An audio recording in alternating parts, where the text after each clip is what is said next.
વિદ્યાર્થી મિત્રો good morning. આપણે આજે પુનર્ગઠનમાં એક્ઝામ્પલ નંબર 8 હરીશ, ધ્રુવીલ અને મનોજની ભાગીદારી પેઢીનું પુનર્ગઠન કરવા જઈ રહ્યા છીએ। દાખલાની અંદર સૌથી પહેલા આપણે પેજ નંબર 122 પર વાંચીએ। ઉદાહરણ નંબર 8 હરીશ, ધ્રુવીલ અને મનોજ એક ભાગીદારી પેઢીના ભાગીદાર છે। તેમની વચ્ચે નફા નુકસાન વેચનું પ્રમાણ 3:2:1 છે। આની પર રાઉન્ડ કરીશું। ત્યારબાદ પાના નંબર 123 ઉપર પાકું સરવૈયું આપ્યું છે। હવે પાકા સરવૈયાની અંદર જે વધારાની બાબતો છે એની ટીક કરીશું, જેમ કે જમીન મકાનની કિંમત 3,50,000 સુધી વધારવી, તો જમીનની કિંમતની વાત થઈ છે એટલે જમીન પર ટીક કરીશું। મકાન કિંમત 70,000 થી વધારવી, મકાન પર ટીક કરીશું। યંત્રોની કિંમત 1,50,000 સુધી રાખવી, યંત્રોને ટીક કરીશું। રોકાણની કિંમતમાં 20% ઘટાડો કરવો, રોકાણોને ટીક કરીશું। દેવાદારો પર 10% લેખે ગાલખાત અનામતની જોગવાઈ અને 5% લેખે વટાવ અનામતની જોગવાઈ કરવાની છે એટલે દેવાદારો ઉપર આપણે ટીક કરીશું। લેણી હુંડી, ત્યારબાદ 50% સ્ટોકની કિંમતમાં 10% ઘટાડો કરવાનો છે એટલે આપણે આખર સ્ટોક છે એને ટીક કરીશું। પછી ચોપડે નહીં નોંધેલ ચૂકવવાના બાકી ખર્ચા 2000 ના છે એટલે મૂડી દેવા બાજુ ચૂકવવાના બાકી ખર્ચા આપ્યા છે ત્યાં ટીક કરીશું। અગાઉથી ચૂકવેલ ભાડું 3000 ચોપડે નોંધવાનું બાકી છે એટલે અગાઉથી ચૂકવેલ જે ભાડું છે એ આપણે મિલકત લેણા બાજુ જોઈએ તો અગાઉથી ચૂકવેલ કાંઈ છે નહીં, આને ખાલી ધ્યાનમાં રાખીશું। હવે વિદ્યાર્થી મિત્રો સૌથી પહેલા આપણે ધ્યાનમાં રાખવાની બાબત એ છે કે આપણને જે પાકું સરવૈયું આપ્યું હોય તો પાકા સરવૈયાની મેન્ટેનન્સ સૌથી પહેલા આપણે પાકા સરવૈયામાં લખી દેવી, બરોબર। આ સંપૂર્ણ દાખલો ગણવા માટે આ બધું જરૂરી છે અને પાકા સરવૈયામાં જે આપણે ટીક કરી છે તે અંદરની બાજુ લખો, જેમ કે મિલકત લેણા બાજુ આપણે પકડીને ચાલીએ તો જમીન 3 લાખ, તો અહીંયા આપણે લખીશું જમીન 3 લાખ રૂપિયા। ચલો ત્યારબાદ મકાન આપેલું છે, થોડી લાઈન છોડીને આપણે મકાન લખીશું 4,80,000 રૂપિયા। ત્યારબાદ યંત્રો 2 લાખ,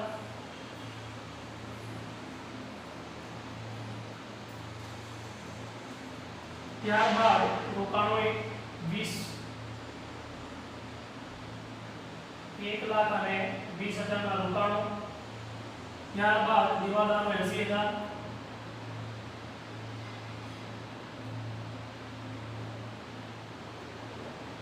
ત્યારબાદ લેણી હુંડી 20,000, થોડી જગ્યા રાખીશું।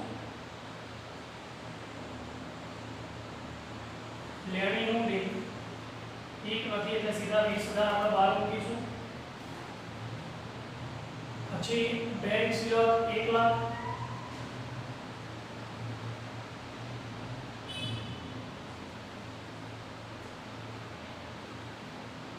સીધા બહાર મૂકીશું। રોકડ સિલક 40,000,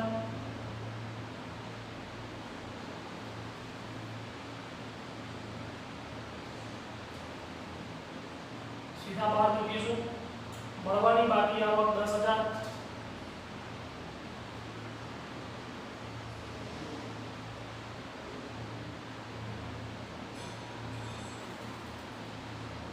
ટીક નથી એટલે સીધા બહાર મૂકીશું।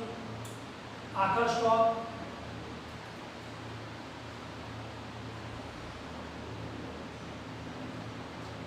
એમાં હવાલો છે એટલે 15,000 આપણે અંદર મૂકીશું। ત્યારબાદ મૂડી દેવા બાજુ જોઈએ। જો મૂડી દેવાની અંદર મૂડી ખાતા જે આપેલા છે ને એ તમારે મૂડી દેવામાં નહીં લખતા, હાલ એ સીધા અહીંયા લખી દેવાના, બરોબર। જેમ કે મૂડી ખાતામાં જમા બાજુ તમારે બાકી આગળ આવ્યા એવું લખવાનું રહેશે।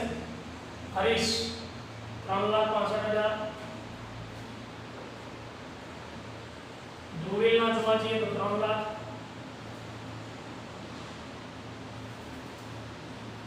લોકોના જોવા જઈએ તો 1 લાખ રૂપિયા એ લોકોની મૂડી છે, એટલે પહેલા આપણે અહીંયા આ લોકોની મૂડી લખીશું. હવે બેંક લોન લેણદાર દેવું ચૂકવવાના બાકી ખર્ચા આ દેવું કહેવાય, એટલે મૂડી દેવા બાજુ મૂડી 3 જણનું નામ લખી પહેલા તો હરીશ, ધ્રુવીલ, મનોજ, આ ત્રણના નામ લખીને ત્યારબાદ બીજા દેવા લખવાની શરૂઆત કરીશું. બેંક લોન ઠીક નથી એટલે 4,50,000 બહાર મૂકીએ આપણે. લેણદાર 1 લાખ,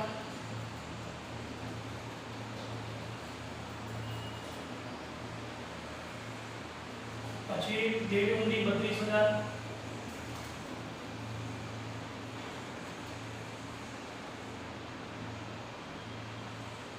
ત્યારબાદ ચૂકવવાના બાકી ખર્ચા 18,000.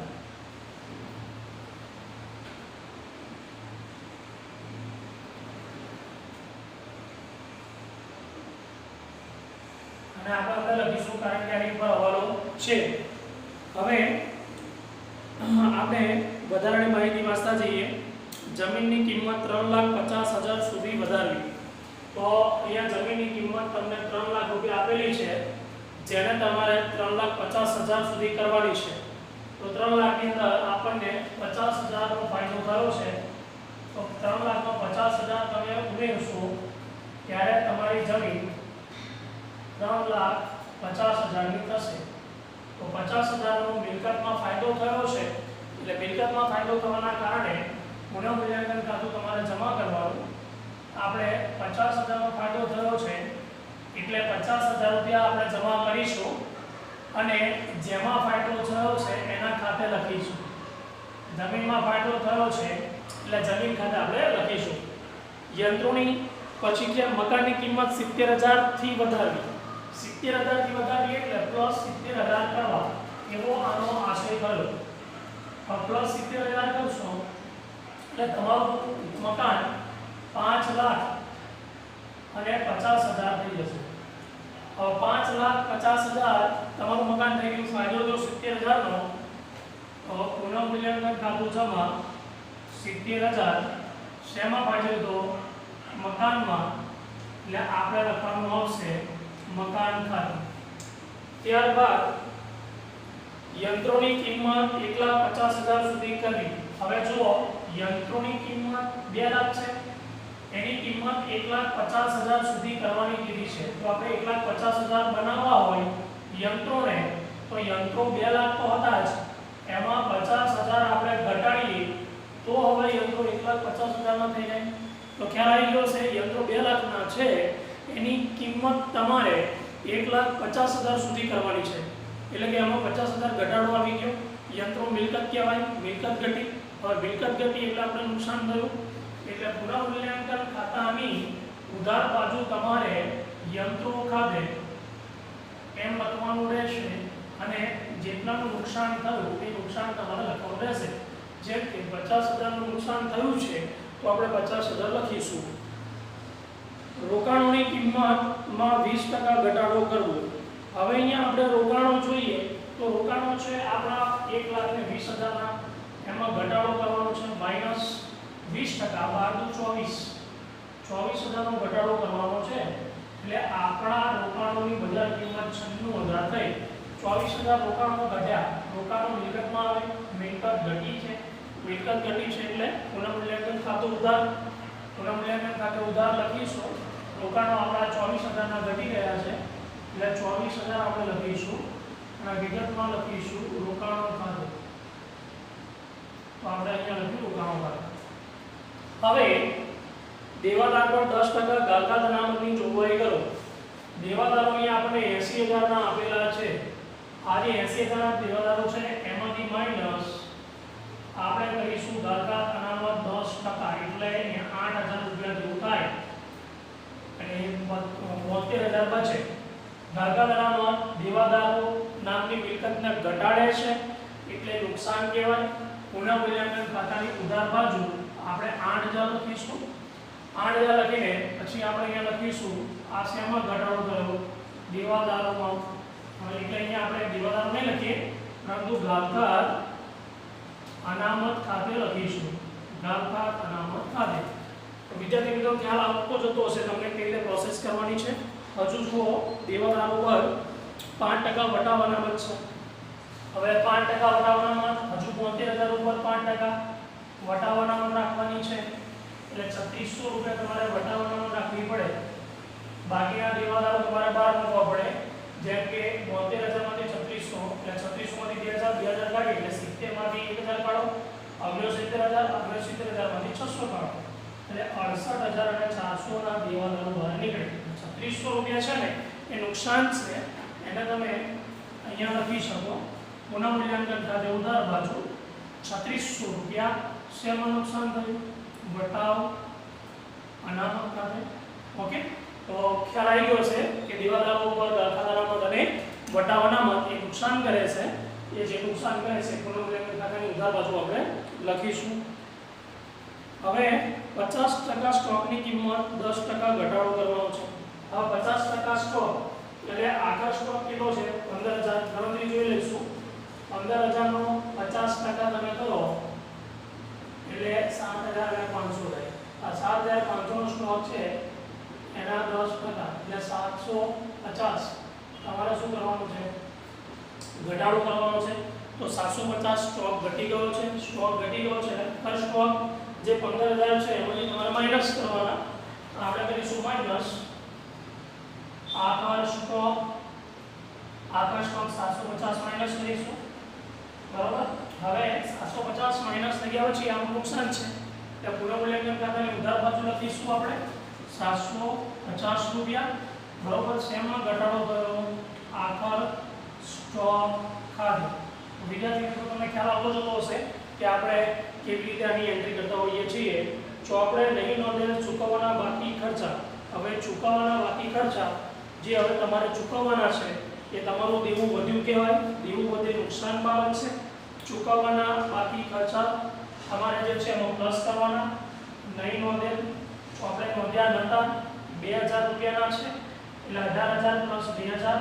હવે તમારા ચૂકવવાના બાકી ખર્ચા ચોપડે 20000 બોલશે.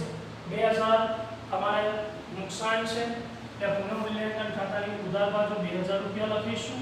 2000 રૂપિયાની સામે લખીશું ચૂકવવાના બાકી ખર્ચા. ચલો ત્યારબાદ અગાઉથી ચૂકવેલ ભાડું 3000 નોંધવાનું બાકી છે. કોઈ પણ ખર્ચ અગાઉથી ચૂકવ્યો હોય તો તમારી મિલકત કહેવાય. તો આપણે મિલકત બાજુ લખી શકીએ અગાઉથી ચૂકવેલ ખર્ચ, અગાઉથી ચૂકવેલ ખર્ચ, બરોબર. 3000 રૂપિયા છે તો 3000 રૂપિયા લખીશું. આ 3000 રૂપિયા આપણને ફાયદા કરતા બાબત છે એટલે 3000 અગાઉથી ચૂકવેલ જે આપણને ભાડું આવેલું છે તો અહીંયા અગાઉથી ચૂકવેલ ખર્ચનું નામ છે એટલે અહીંયા અગાઉથી ચૂકવેલ ભાડું લખીશું, ચૂકવેલ ભાડું, બરોબર. ચલો હવે અગાઉથી ચૂકવેલ ભાડું એ આપણને ફાયદા કરતા બાબત છે એટલે પુનઃ મૂલ્યાંકન ભાડું આપણે જમા કરીશું. અગાઉથી ચૂકવેલ ભાડું 3000 રૂપિયા આપણે અહીંયા લખીશું. તો વિદ્યાર્થી મિત્રો આપણને ખ્યાલ આવી ગયો હશે કે કઈ રીતે કઈ બાબતની નોંધ કરવાની હોય છે. હવે વિદ્યાર્થી મિત્રો આપણે પુનઃ મૂલ્યાંકન ખાતું જોઈ લઈએ કે આનો પ્રોફિટ કેટલો નીકળે છે. ચલો પુનઃ મૂલ્યાંકન ખાતામાં સૌથી પહેલા આપણે જમા સાઈડ જોઈશું. જમીન મકાનમાં 50000, 70000 અને 3000 એવો નફો થયેલો છે. 50000 વત્તા 70000 વત્તા 3000 અહીંયા આપણે જોઈ શકીએ છીએ 1,23,000 જમા સાઈડ 1,23,000 આપણને મળે છે. હવે ઉધાર બાજુ જોઈ લઈએ 50,000 વત્તા 24,000 વત્તા 8,000 વત્તા 3600 વત્તા 750 વત્તા 2000. હવે ઉધાર બાજુ 88,000, અહીંયા ઉધાર બાજુનો સરવાળો જે છે ને એ 88,350 છે. આ ખાલી આપણને સમજવા માટે મેં લખ્યું છે. હવે આપણે બે સરવાળામાંથી જોવાનું કયો સરવાળો વધુ છે તો આપણને જણાઈ આવે છે 1,23,000 સરવાળો વધુ છે. તો આપણે 1,23,000 ને બંને બાજુ લખી દઈશું. 1,23,000 1,23,000 બરોબર છે. હવે આ 1,23,000 માંથી આ ઉધાર સાઈડનો સરવાળો 88,350 બાદ કરીએ 1,23,000 માઈનસ 88,350 આપણે બાદ કરીએ તો ખ્યાલ આવે 34,650 નફો મળે છે. નફો કેટલો મળે છે? 34,650. આ નફો મૂડી ખાતે તમારે વેચવાનો છે, બરોબર. મૂડી ખાતે 3 જણા છે, હરીશ, ધ્રુવીલ, મનોજ. અહીંયા આપણે નામ લખીશું હરીશ, બીજાનું નામ છે ધ્રુવીલ અને ત્રીજાનું નામ છે મનોજ. વિદ્યાર્થી મિત્રો, પહેલા તો આ ત્રણનો કયા પ્રમાણે નફો નુકસાન વ્યવસ્થા તે જોઈ લઈશું. ચોપડીમાં આપેલ છે એ પ્રમાણે તેઓ ત્રણેય 3:2:1 ના પ્રમાણમાં નફો નુકસાન વહેંચે છે, બરોબર છે. 3:2:1 ના પ્રમાણમાં. તો વિદ્યાર્થી મિત્રો, હું તમને એક રિક્વેસ્ટ કરીશ કે 3:2:1 આ રીતે લખી દેજો. પછી એનું ટોટલ તમારે માન લેવાનું. 3 ને 5 ને કેટલા થાય છે? 6. એટલે કે આ જે નફો છે ને એના તમારે પહેલા તો 6 ભાગ કરી દેવાના. 34,650 બરોબર છે. 34,650 જે તમારો જવાબ આવે છે એના તો પહેલા 6 ભાગ કરી નાખવાના, ભાગ્યા 6. ભાગ્યા 6 કરતા એક એમાઉન્ટ મળે છે 5,775. તો આ 5,775 ગુણ્યા 1 કરશો એટલે 5,775 આવશે. 5,775 ગુણ્યા તમે 2 કરશો એટલે 11,550 આવશે. અને પછી 5,775 ગુણ્યા તમે 3 કરશો તો એનો જવાબ આવશે 17,325. આ રીતે તમારે ટોટલ 34,650 રૂપિયા નફો તમે મૂડી ખાતે હરીશ, ધ્રુવીલ અને મનોજને વેચો. હવે અહીંયા આ નફો વેચી દીધા પછી હવે આ નફો કોનો છે? હરીશ, ધ્રુવીલ અને મનોજનો છે. એટલે આ નફો તમારે એ લોકોને આપી દેવો પડે. તો અહીંયા તમારે મૂડી ખાતાની જમા બાજુ ત્રણેયમાં નફો લખીશું 17,325. બીજો નફો લખીશું 11,550. બીજો નફો લખીશું બીજાનો મનોજનો નફો 5,775. આ નફો લખ્યો. હવે અહીંયા તમારે છે ને પુનઃમૂલ્યાંકન ખાતું લખવું પડે છે. પુનઃમૂલ્યાંકન ખાતું, બરોબર. અને કૌંસમાં લખજો નફો. હવે વિદ્યાર્થી મિત્રો, આ લખાઈ ગયા પછી આપણે કરવાનું શું?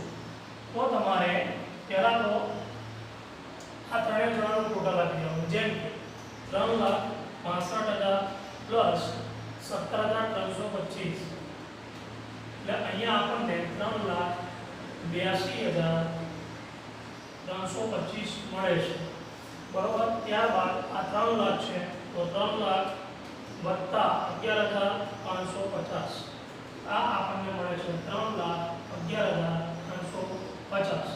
ત્યારબાદ 1 લાખ જે છે એ 1 લાખની અંદર તમારે 5,775 કેલ્ક્યુલેટરમાં પ્લસ કરવાના.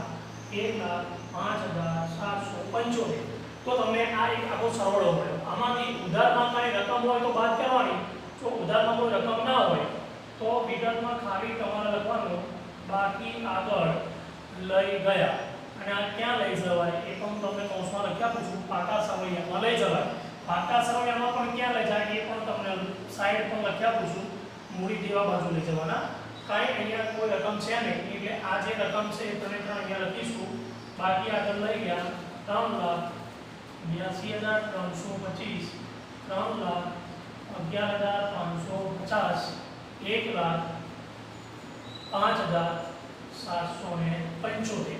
હવે આની આ રકમ આપણે અહીંયા લખીશું 3,82,325, 3,11,550, 1,05,775. હવે આ જે બાકી આગળ લઈ ગયા ને આ રકમ તમારે મૂડી દેવા બાજુ હરીશ, ધ્રુવીલ અને મનોજની મૂડીમાં મૂકી દેવાની. જેમ કે 3,82,325, ત્યારબાદ 3,11,550. चलो उसके बाद 1,05,775. હવે આ ત્રણેયનો સરવાળો મૂકીને 12 આપણે ઉપર પ્રયત્ન કરીએ. 3,82,325 પ્લસ 3,11,550 પ્લસ 1,05,775. હવે આપણે જોઈ શકીએ છીએ 7,05,775 99,650.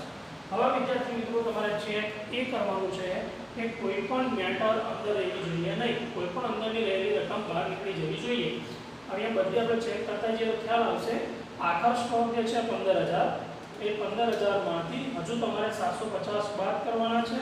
એ 750 બાદ કર્યા પછી 14,250 તમારે બહાર મૂકવાના રહેશે. હવે વિદ્યાર્થી મિત્રો બંને બાજુનું તમે ટોટલ મારશો એટલે ટોટલ સરખું જ આવશે.